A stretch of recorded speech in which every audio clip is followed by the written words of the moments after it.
Lynn, I'm always impressed when I hear about your background. You went to Harvard Business School. You keep in touch with current research. You were the #1 salesperson at Xerox. You're far too humble about it if you ask me. Share with the audience some of the specific things that you love to teach your clients. And specifically, you mentioned to me that the power of the questions that they ask makes a big difference in the terms of their sales. What would you recommend to the studio audience for some of the principles you would teach to people about how to do questions? Well, you know, the notion that asking good questions is a powerful thing to do is certainly valid.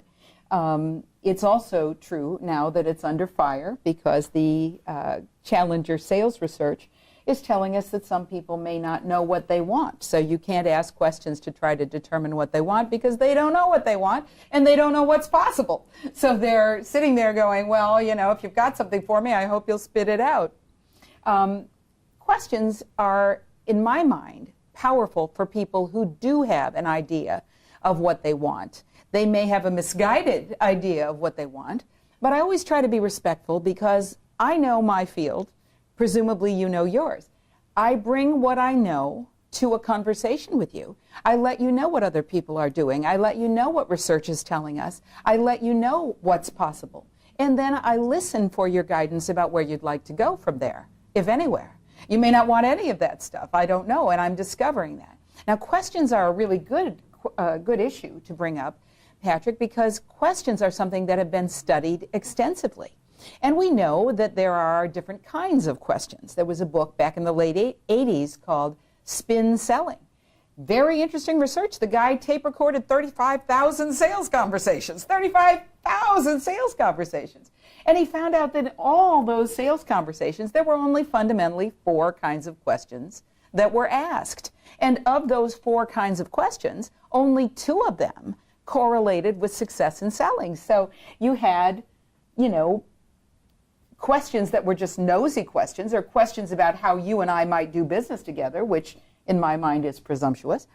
But the questions that were meaty were questions that said, you mentioned that you have a problem.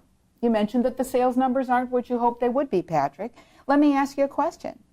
How big a problem is that? And you say, well, it's a big problem, of course, if I don't have any selling, you know, if I don't have any results. I say, well, all right, but for how long have you been going on like this? Is this a new thing? Is this something that needs to be fixed pronto, or is this something that's somewhere on the list of priorities, not necessarily near the top? It's asking you to talk about your circumstances and your pain. The other type of question that's powerful is one that says, let me ask you a question, Patrick. If you fix the sales problem through whatever means, what would that mean for you as the president of this company?